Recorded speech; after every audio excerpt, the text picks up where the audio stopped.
Hey guys, what's going on, dudes? It is David here. We're back with another video. Now, in this video, guys, we shall be talking about my Florida Gators. Now, yesterday we talked about the Atlanta Falcons and the biggest problem with the Atlanta Falcons going on because there's been a lot of rumors. Today, we're going to be talking about the Florida Gators and why I think it's the actual opposite of the Atlanta Falcons and why I think there's actually hope for the future when it comes to the Gators. Now, next to me right here, I have the Florida Gators schedule. We started off the season playing number 19 ranked Miami. We basically lost that game 41-17. Disappointing loss considering that was in Gainesville. Then we ended up being Sanford. Fair enough. DJ Lagaway threw for 456 yards in that game, so that was very impressive. I mean, it's Sanford. We should be winning that game. Then we lost to Texas A&M 33-20 in a game where Graham Mertz didn't play that well. We couldn't really rush the ball, and it just didn't look good. Then we beat Mississippi State 45-28. Then UCF in 24-13. Then we played Tennessee, and this is a game I never thought I would say this. I feel like a lot of people expected Florida to have a good season because a lot of people didn't like the head coach. But this head coach, I gotta say this. From the beginning of the season to the second season, it was kind of a turnaround for this because we brought the Tennessee game into overtime when we lost 23-17. Then we smacked Kentucky 48-20. And then we lost against Georgia 34-20. Then we lost to Texas 49-17. And I believe that after the Texas game, there was a lot of people that were calling for the head coach to be fired.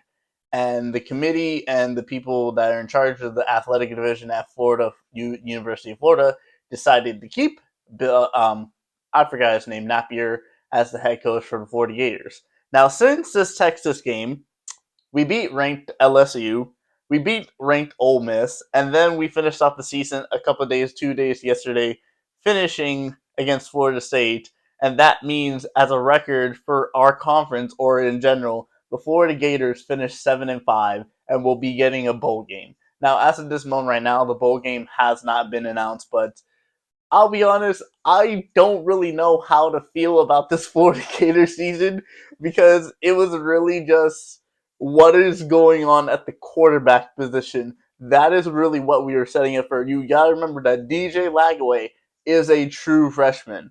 He is a redshirt freshman.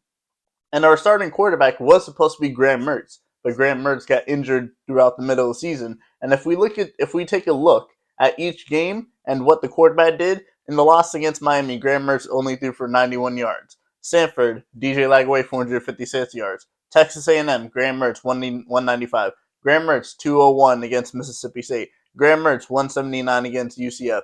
Graham Mertz 125 against Tennessee. DJ Lagaway, his second official game starting against Kentucky, 259. Georgia, I believe both quarterbacks were injured. We had the third string, 66 yards, and against Texas, 132. And then the last three games, DJ Lagaway, 226, 180, and 133. But the last two games, I also want to take a look at Montrell Johnson because 107 rushing yards and 99 rushing yards is a very good game. And then we had a breakout wide receiver come through, and DK, or I don't know how to pronounce his name, it's Dyke. And he had a couple of games where he led the team in receiving, and I can't even lie to you. All right, so now if we take a look at the statistics for both quarterbacks, DJ Lagaway, 93 completions for 157 attempts. He had 1,610 yards. He had a completion percentage rating of 59.2. He averaged 10.3 yards per throw. He had 11 touchdowns, 7 picks, and he took 12 sacks. And he had a passer rating of 159. For a starting rookie quarterback, I wouldn't consider that to be a bad season, especially considering what he did and one of the plays that he had against Florida State in the last game of the season. Graham Mertz, 72 for 94, 791 yards, 76.6 completion percentage, and he had 6 touchdowns and 2 picks. And obviously, Graham Mertz did get injured throughout the second half of the season. I don't know what they're going to do with Graham Mertz. I don't know if he's not going to be able to come back or if he's going to the draft at this point right now. If he does, he'll probably be at least probably a 5th or 6th round quarterback, considering what he did in his short time starting at University of Florida. But it's just going to be interesting to see. Jaden Ball, 119 carries, 603 yards. He led the team over Montrell Johnson. Montrell Johnson if Florida was just real, I honestly believe that Florida was just really figure out like what is this team going to be? Is it going to be a team where they run the ball, or is it going to be a team where they pass the ball, or is it going to be a mixture of like what the Detroit Lions do because they have a passing and they can rush the ball down your throat.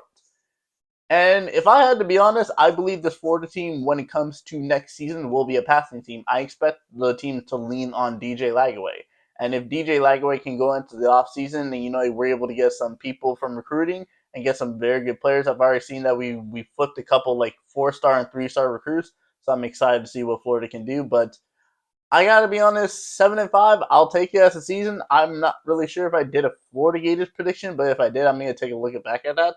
And the next Florida video, I will probably tell you guys what I did. But I will take it. It's a winning season considering what happened last season, how bad Florida was last season with Graham Mertz.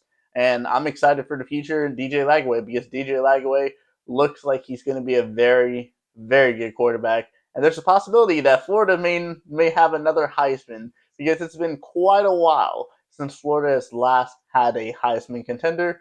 But we'll just have to see when it comes to the 2025 season. But in terms of the 2024 season for the Florida Gators, it's definitely been a turnaround because I can say this: the coach should have been fired throughout the first few games, but they put faith in him, and throughout this last half of the season, we beat a couple ranked teams. We did take, like Tennessee to overtime. So, hey, at the end of the day, we have a winning season. We'll be in a bowl game, and hopefully, we'll be able to win that bowl game. And I want DJ Lagaway to play in that game because that's going to be really able to tell like how he's going to be. If it's against like a good like ranked team, then I want to see DJ Lagway. But I just did at the end of the video so you guys can know this. But I didn't even know this, but apparently he tore his ACL. So during one of the games of the season. So we'll see what happens next year.